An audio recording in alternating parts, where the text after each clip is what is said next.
Mayong hapon, anyan na Butuan on News Update sa Butuan City Public Information Office. Nakikpulong sa Mayor Lawrence Fortuno ba ng mga internet providers, City Building Management Department o City Information and Communication Technology Department. Gisigutan ang pagtangtang sa mga daan o dili na magamit nga poste o kable, labi na sa JC Aquino Avenue ug ubang main road sa Dakbayan sa Butuan.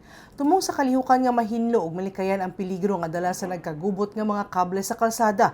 Usa kini kapag pangandam sa umaabot nga Balangay Festival ug ika-50 nga anibersaryo sa Balangay Excavation.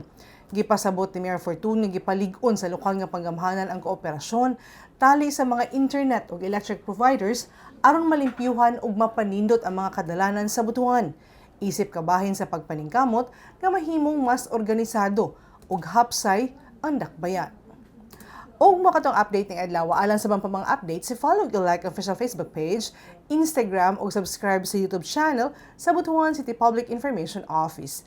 Ako si Charmaine Awitan. Daghang salamat ug dalaygon ang Dios.